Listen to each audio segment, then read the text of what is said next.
Special need දරුවෙක්ගෙන් ඔබ ජීවිතේ enjoy කරන්නේ නැද්ද?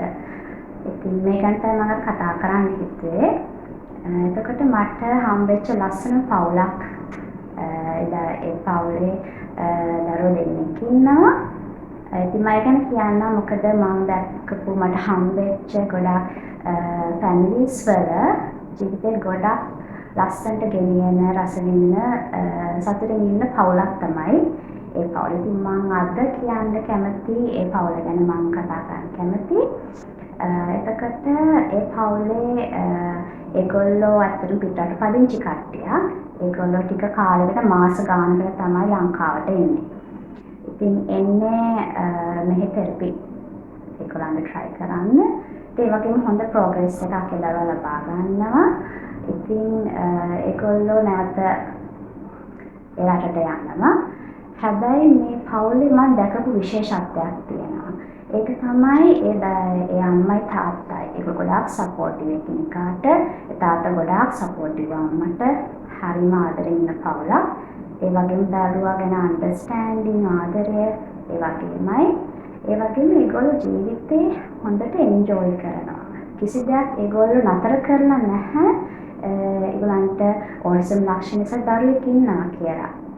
ඒගොල්ලෝ ට්‍රිප්ස් යනවා, ඒගොල්ලෝ පිටරට ඉන්න කට්ටියක් ඉන්න ට්‍රිප්ස් යනවා, පාටිස් දානවා. ඉතින් මේ හැමදේම ඒ වගේම ළඟදී ඒගොල්ලෝ ක්‍රූස් එක ගිහලා තිබ්බා. ඉතින් මේ වගේ ඒගොල්ලෝ ජීවිතේ සතුටින් ඉන්නවා. ඒ වගේම දරුවත් මේ හැම තැනකටම මේගොල්ලොත් එක්ක යනවා. ඉතින් ඒක නිසා ඒගොල්ලෝ හරි සතුටින් මේක එන්ජොයි කරනවා. කියන්නේ ජීවිතේ එන්ජොයි කරනවා. ඒකට මේ ස්පෙෂල් නීඩ් දරුවෙක් ඉන්නවා කියන එක ඒගොල්ලෝ බාධාවක් කරගෙන නැහැ. ඒ දරුවෝ වෙනුවෙන් කැපවීම කරනවා. නමුත් ඒගොල්ලෝ ඒගොල්ලන්ගේ ජීවිතේ තියෙන ලස්සන මේ නිසා ඒක අඩු කරගෙන නැහැ. ඒ වගේම මට සමහර ඒ වගේම තව ෆැමිලිස් සම්බලත් වෙන ගොඩක් හොඳ ෆැමිලිස්. ඒගොල්ලෝ බබාල් ගොඩක් ආදරේ. හැබැයි ඒගොල්ලෝ කියපු දෙයක් තමයි මේ වගේම තව පවුලක් ඒගොල්ලෝ කිව්වා අපි ඉස්සර ගොඩාක් තැන්වල ගියා ජීවිතේ එන්ජොයි කරා. දැන් මේ දරුවා නිසා අපි ස්පෙෂල් නීඩ් දරුවෙක් ඉන්නවා. ඒක නිසා අපි කොහෙවත් දැන් යන්නේ නැහැ. කියන්නේ බබාවක් අපි කැමති නැහැ අනිත් පෙන්නන්න කියලා. ඉතින් එහෙම ඉන්නකොට අපේ ජීවිතේත් සතුට කියන එක ටිකින් ටික අඩු වෙනවා නේද? දැන් අපිට යන්න පුළුවන්කම තියෙනවා. නමුත් අපි යන්නේ නැහැ කියලා තීරණය කරනවා. මම එකට ලස්සන උදාහරණයක් කියන්නම්. ඒක මම කියවපු පොතක්. මේකේ නම The Wasted Talent. එතකොට මම මේක නම් කලින් වීඩියෝ එකක් කරා. මේකේ ඉන්නේ non verbal. ඒ කියන්නේ කතා කිරීම නොහැකි autism සහිත දරුවෙක්. එයා ලොකු වෙලා වැඩිහිටියෙක් වුණාට පස්සේ එයා ටයිප් කරන්න ඉගෙනගෙන එයාගේ පොත ලියනවා. එතකොට එයා කොහොමද ලෝකය දැක්කේ? එයාගේ හැම අත්දැකීමයි ජීවිත කතාව තමයි ඇත්තටම පොතේ තියෙන්නේ. එතනදී එයා මෙන්ෂන් කරපු දෙයක් තමයි එයාගේ පේරන්ට්ස් හරියට ට්‍රිප්ස් ගියා ගොඩක් තැන්වල ඇවිද්දා කියන එක. ඉතින් එයා ගොඩක් රටවල් වලට ගිහිල්ලා තියෙනවා. එයා කියලා තියෙනවා මුලදී ඒක එයාට ටිකක් අමාරු ටොලරේට් කරන්න. මොකද ඔටිසම් ලක්ෂණ සහිත ගොඩක් දරුවන්ට තියෙනවා. ඒක ක්‍රවුඩ් එකට කැමති නැහැ. ඒක නොයිස් එක මේ සමහර දේවල් ටොලරේට් කරන්න අමාරුයි. ඒ වුණාට ඒක මුලදී අපහසු වුණත් චුට්ට ඒකට හුරු වෙලා තියෙනවා. ඒකට ගොඩාක් විස්තර කරලා තියෙනවා එයාගේ ට්‍රිප්ස් ගැන.